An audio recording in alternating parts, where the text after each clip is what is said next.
स्वागत है आपका F2S ओलंपियाड्स क्लासेस के यूट्यूब चैनल पर। इस चैनल के माध्यम से हम करेंगे ओलंपियाड एग्जाम्स की प्रिपरेशन। यहाँ मैं आपको टॉपिक वाइज कॉन्सेप्ट क्लैरिटी के साथ साथ वर्कशीट्स भी करवाने वाली हूँ। तो ऐसे इंफॉर्मेटिव और एजुकेशनल वीडियोस के लिए इस चैनल को लाइक एंड सब्सक्राइब कर लीजिए। तो चलिए शुरू करते हैं। तो आज का हमारा टॉपिक है यूनिटरी मैथड। तो यूनिटरी मैथड क्या है actually? Unitary method is the application of multiplication and division. ठीक है, यूनिटरी मेथड क्या है? एप्लीकेशन है मल्टीप्लिकेशन और डिवीजन का।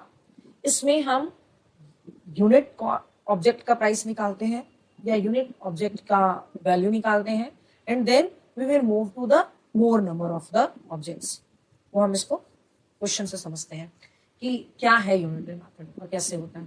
तो यूनिटरी मेथड को आप पहले इस तरह से समझो कि देखो, आप गए हो शॉप पे एंड यू बॉट 3 इमोजीज। आपने ये ऐसे 3 इमोजी आपको मिल गए, 1 इमोजी, 2 इमोजी एंड 3 इमोजी। आपने खरीद लिया 3 इमोजीज जो कि आपको मिले, ये 3 इमोजीज आपको मिल रहे हैं 12 रुपीज।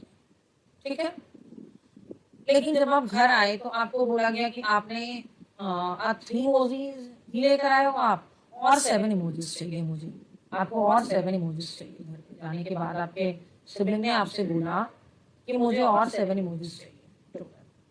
तो आपने तो 3 इमोजीज लिया, तो 3 के लिए आपको पे करना पड़ा 12। तो अगर आप 7 इमोजीज परचेस करोगे, if you want to buy the 7 emojis, then how much money you have to pay to the shopkeeper. आपको कितने पैसे देने पड़ेंगे, है ना?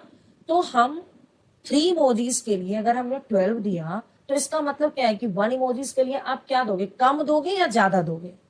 डेफिनेटली इट विल बी कम।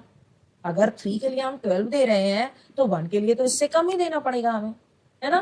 तो it will be your how much कम, मतलब कम कितना देंगे, कम तो देना पड़ेगा। तो जब भी देखो, अगर आपको ये लग रहा है, आप डिवीजन के कॉन्सेप्ट को आपको अगर याद है डिवीजन वाला कॉन्सेप्ट, तो आपने ये देखा था कि हमने क्या किया था, उसमें रिपीटेड सब्ट्रैक्शन किया था। यहाँ पर कम है तो यहाँ पर इसलिए क्या होगा?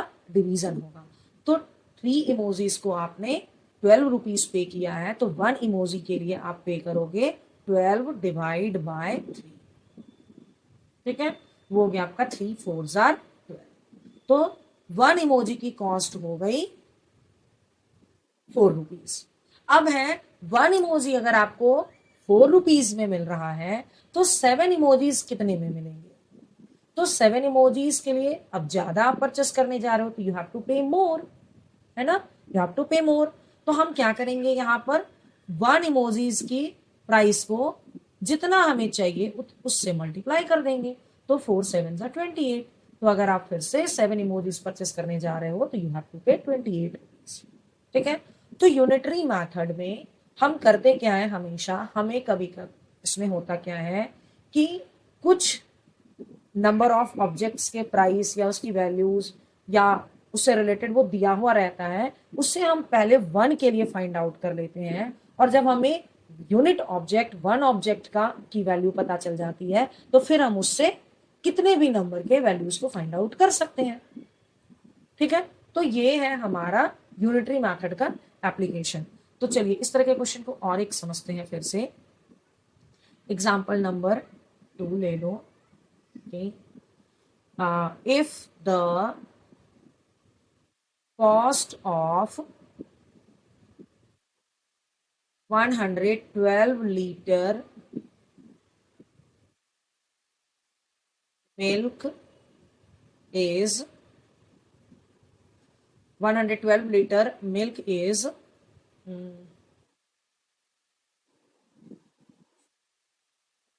124 rupees। ठीक है, find the cost of 200 liter milk। आपको क्या करना है, यहाँ पे आपको पता है 112 लीटर के मिल्क का कॉस्ट है 224। You have to find the cost of 200 litre, 200 litre के लिए फाइंड आउट करना है। तो जब भी आप यूनिटरी मेथड सॉल्व करोगे तो first you have to think कि what is given and what you have to find. तो देखो आपको दिया हुआ क्या है, आपके पास अमाउंट ऑफ मिल्क दिया हुआ है, amount of milk you know and cost of milk you have to find out। amount of milk क्या है, पहले आपका दिया हुआ है 112, ठीक, और आपको फाइंड आउट कितने के लिए करना है, 200 लीटर के लिए करना है। एलटी अगर मैं लिख रही हूं तो दिस इज लीटर, ठीक। 112 लीटर की कॉस्ट दी हुई है, कितनी कॉस्ट दी हुई है, तो ₹224, ठीक।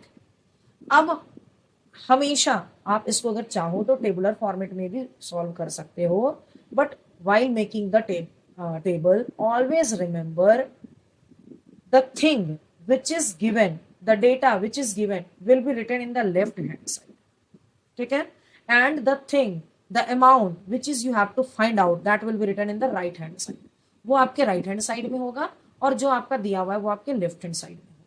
तो 112 litre milk you have to pay 224, तो for 1 litre milk how much you have to pay, 1 litre के लिए क्या फाइंड आउट करना है, तो just remember you are just finding from 112 to 1 litre, it means you will pay less, यहाँ पर आपको कम पैसे देने हैं। तो if you have to pay less तो देयर विल बी डिवीजन। तो आप अब आपको क्या करना है, 1 लीटर के लिए फाइंड आउट करना है, तो 224 डिवाइड बाय 112, है ना, तो 224 डिवाइड बाय 112, तो ये हो गया आपका 2। अगर आप डिवाइड करके देखो तो 112 2s are 224, तो ये आपका हो गया 2।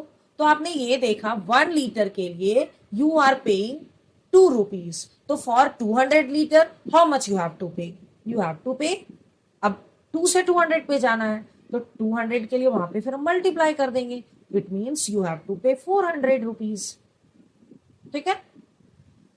तो आपको यहाँ पर जब भी आप टेबुलर फॉर्मेट में सॉल्व करोगे तो आपको क्या ध्यान रखना है कि the amount or the thing which is given that will be written in the left hand side and which is to be find, which we have to find, that will be written in the right hand side, ठीक है। Okay, अब unitary method को ही use करते हुए हम कुछ और questions भी करते हैं। तो नेक्स्ट एग्जांपल है हमारा फाइंड द distance between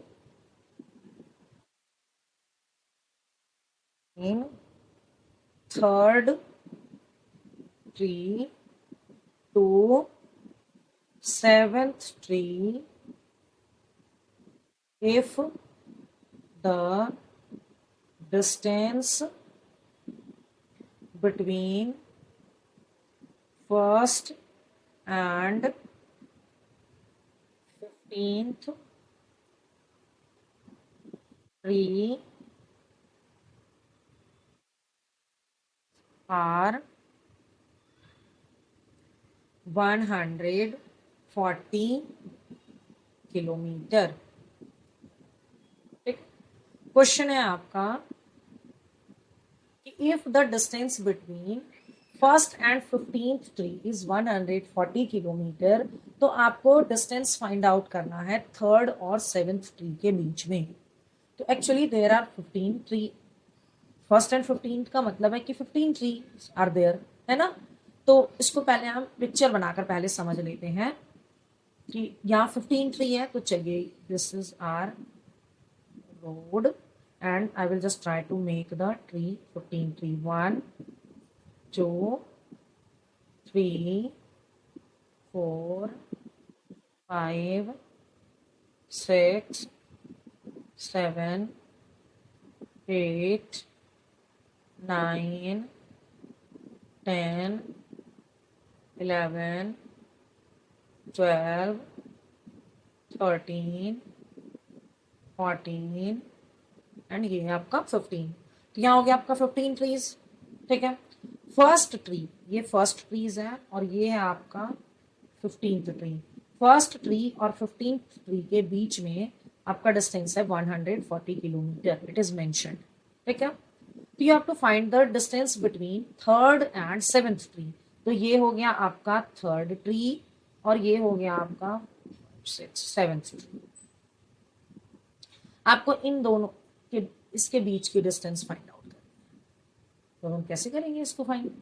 तो इसके लिए हम ये देखेंगे कि if there is the gap between first and 15th tree there is 140 kilometre, तो आप ये देखो कितने गैप्स मिलकर 140 किलोमीटर बना रहे हैं। तो आप ये गैप्स चेक करोगे यहाँ पर, ठीक है। तो कितने गैप्स हैं? 1 2 3 4 5 6 7 8 9 10 11 12 13 एंड 14। तो कितने गैप्स हो गए? 14। तो it means 140 kilometre is equally divided into 14 parts. तो if 140 will be equally divided into 14 parts, then what is the distance between the one part? What is the distance between the each part? Each part का distance क्या होगा? तो यहाँ पर 14 parts का आपको यहाँ पर हम फिर से यूनिटरी मेथड ही अप्लाई कर सकते हैं, ठीक है। तो अभी देखो आपके पास क्या दिया हुआ है, आपके पास नंबर ऑफ गैप्स है 14 gaps 140 kilometre and here it is how many gaps are there. यहाँ हम देखें तो 1 2 3 4 गैप्स का निकालना है आपको डिस्टेंस।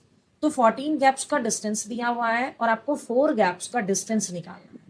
तो जैसा भी मैंने पिछले क्वेश्चंस में बताया आपको कि always we write the quantity which we have to find in the right hand side, ठीक है। तो आप यहां पर लिखो नंबर ऑफ गैप्स 14, तो 14 गैप्स इक्वल टू 140 किलोमीटर। तो 1 gap equal to 140 divide by 14 that is 10 kilometre. तो 1 गैप हो गया आपका 10 किलोमीटर। तो फिर 4 गैप्स कितना हो जाएगा? 4 gap equal to 10 multiply 4 that is your 40 kilometer. So the distance between third and 7th tree will be 40 kilometre, ठीक है।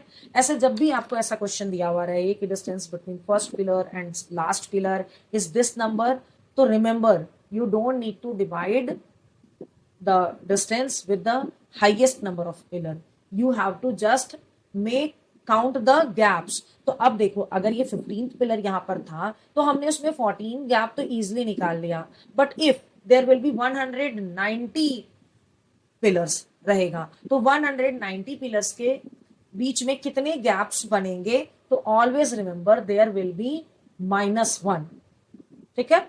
Means the total number of pillars -1 और 1 less than the total number of pillars. अगर मैं आपसे एक question यहाँ पर एक एग्जाम्पल ये ले लेती हूँ कि देयर आर 200 पिलर्स, ठीक है, on the side of the road, side of the road. तो number of gaps you have to just write number of gaps. तो नंबर ऑफ गैप्स कितने होंगे? तो 200 -1 देयर विल बी 199 गैप, ठीक है। आप एक नॉर्मल एग्जांपल से देखो, you have 5 finger and how many gaps these fingers have? 1 2 3 4 gaps, 5 -1 है ना। तो if we have to find the gap between two, तो always remember there will be -1, एक -1 हो जाएगा। आई होप आपको बताए हुए सारे कंटेंट्स अच्छे से समझ आ गए होंगे। अगर फिर भी कोई डाउट्स रह गया है तो आप मुझे कमेंट सेक्शन में पूछ सकते हैं। I will try to clear your doubts there and don't forget to like and subscribe to our channel. Thank you.